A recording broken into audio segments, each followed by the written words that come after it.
శారీరకంగా మానసికంగా చాలా హింసించారు. అలాగే అక్కడ పివి నారాయణరావు ఇన్ఛార్జ్ హెచ్ఎంగా పనిచేసిన పివి నారాయణరావు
రావు.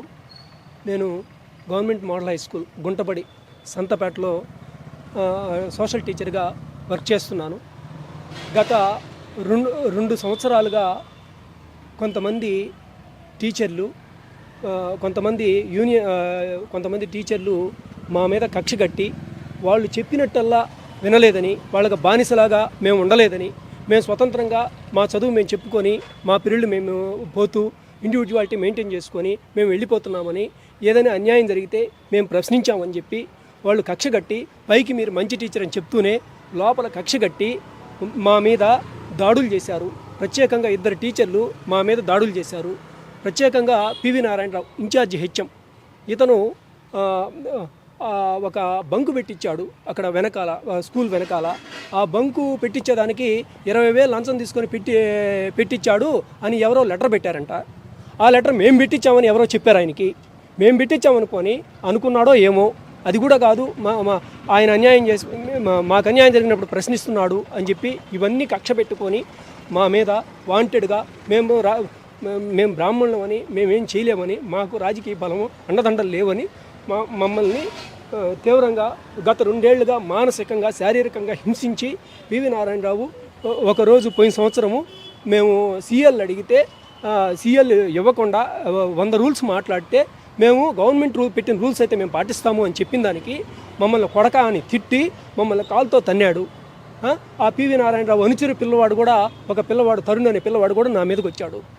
ఇట్లా ఇంకో టీచర్ కూడా, డి పెంచలయ్య అనే టీచర్ కూడా నా మీద ఇనప కుర్చీ వేసి దాడి చేశాడు. ఇవన్నీ కూడా డిఓ గారికి, డిప్యూటీ డిఓ గారికి దాదాపు 30 అర్జీల రూపంలో మేము 2 సంవత్సరాలుగా అర్జీలు ఇస్తూనే ఉన్నాము. మేము న్యాయం చేస్తామని ఇప్పటికీ కూడా ఏ విధమైన న్యాయం చేయలేదు. డిఓ, డిప్యూటీ డిఓలు న్యాయం చేయలేదని కలెక్టర్ గారికి, ఎస్పీ గారికి, పోయిన కలెక్టర్ గారికి కూడా మేము చెప్పాము. పోయిన ప్రభుత్వంలో మాకు న్యాయం జరగలేదు. లేస్తే ఈ కేసును తొక్కివేయాలి, ఈ కేసు వెనక చాలా కుట్ర ఉంది, కొంతమంది టీచర్లు ఉన్నారని, ఒక 5-6 మంది టీచర్లు ఉన్నారని చెప్పేసి వాళ్ళని కాపాడేదానికి డిఓ, డిప్యూటీ డిఓ మమ్మల్ని బెదిరిస్తున్నారు. మా భార్యను కూడా బెదిరించున్నారు. మా భార్య ద్వారా నా మీద విపరీతమైన ఒత్తిడి కలగజేస్తున్నారు. నా కాపురంలో చిచ్చు పెట్టారు. ఇంటికి పోతే మా భార్య నన్ను నువ్వు గమ్ముగుండవయ్యా అని చెప్పి విపరీతంగా మమ్మల్ని చాలా బెదిరిస్తూ ఉన్నట్టుగా మాట్లాడుతుంది. నా కాపురంలో చిచ్చు పెట్టారు. నాకు ఎవరిని సాయంగా రానియడం లేదు.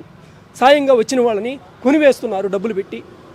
ఎలాగైనా సరే మమ్మల్ని కొట్టించి ఈ కుట్రని బయటికి రానియకుండా ఈ కేసును తొక్కేయాలని గత 2 సంవత్సరాలుగా అటు అధికారులు, ఇటు కొంతమంది టీచర్స్, తప్పు చేసిన కొంతమంది టీచర్స్ తీవ్రంగా ప్రయత్నిస్తున్నారు. ఈ కుట్ర వెనక కొంతమంది ముఖ్యమైన వ్యక్తులు ఉన్నారని చెప్పి ఈ కేసును తొక్కివేయడానికి తీవ్రంగా ప్రయత్నిస్తున్నారు. అదే మా మీద దాడులు చేశారు సార్. ఇంకా మేము విద్యాశాఖకి, డిప్యూటీ డిఓకి పెట్టాం. పోలీస్ కంప్లైంట్ ఎందుకని ఇవ్వలేదంటే అప్పటి సిఐ గారు ముందు విద్యాశాఖ విచారణ చేయాలి, తర్వాతే వాళ్ళ మీద యాక్షన్ తీసుకోవాలి, అప్పుడయ్యా మేము కంప్లైంట్ తీసుకుంటాం అన్నట్టుగా మాట్లాడారు. అప్పుడు అది చాలక కొంతమంది టీచర్స్ వెనకాల ఉండి కొంతమంది పిల్లల్ని, క్లాసుకు సరిగా రాని పిల్లల్ని రెచ్చగొట్టి, సెక్షన్కి 2-3 పిల్లల్ని రెచ్చగొట్టి మా మీద దాడులు చేయించారు. నేను మా మేడము స్కూల్ వదిలిన తర్వాత 4:20 అప్పుడు ఇంటికి పోతూ ఉంటే 11/10/2023న బండి ఆపి, స్కూల్ గేట్ ముందు బండి ఆపి ఒక విద్యార్థి మా మీద దాడి చేశాడు. మేము చెప్తూ ఉన్నా కూడా నీకేం హాని చేశాను రా నాయన అని చెప్పి బతిలాడుతున్నా కూడా వాడు వినకుండా వాంటెడ్గా మమ్మల్ని దుర్భాషలాడుతూ మమ్మల్ని కొట్టాడు.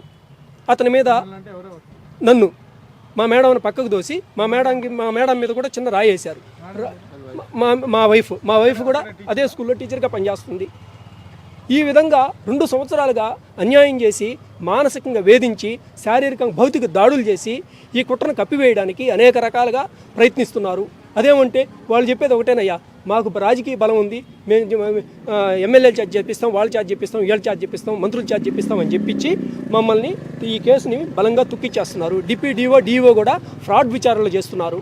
ఇక్కడ తప్పు వినండి సార్, ఇక్కడ తప్పు చేసిన టీచర్స్ అయితే ఆ టీచర్స్ దగ్గరికి పోయి మీరు తప్పు చేశారా అని అడిగితే ఆ విచారణలో వాళ్ళు చెప్తారా? ఇలాంటి ఫ్రాడ్ విచారణలు చేశారు. మా తమ్ముడు నాకు సహకరించడానికి డిప్యూటీ విచారణకు వస్తే వీడు సహకరించడానికి మా తమ్ముడు వచ్చాడని చెప్పి మునికృష్ణ వీడిని కొట్టాడు.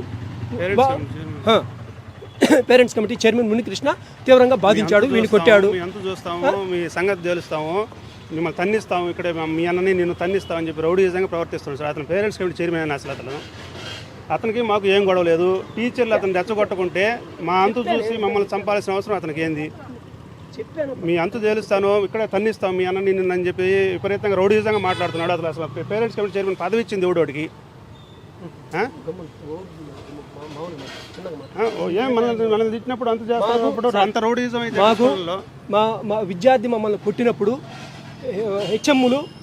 ముగ్గురు హెచ్ఎంలు వాంటెడ్గా టీసీలు ఇవ్వలేదు. పివి నారాయణరావు, బి తిరుపాలు, ఇప్పుడు ప్రస్తుత హెచ్ఎం ఎస్ శ్రీనివాసులు వాంటెడ్గా టీసీలు ఇవ్వలేదు.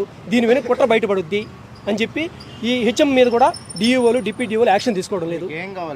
వాళ్ళ మీద మా మీద భౌతిక దాడులు చేసిన టీచర్స్ మీద ఆ పిల్లవాళ్ళను క్లాసుకు రాని పిల్లవాళ్ళని రెచ్చగొట్టి మా మీద దాడులు చేయించి కుట్ర చేసిన టీచర్స్ మీద యాక్షన్ తీసుకోవాలి. ఇంతకుముందు We want justice. We want justice. We want justice. We want justice. We want justice. We want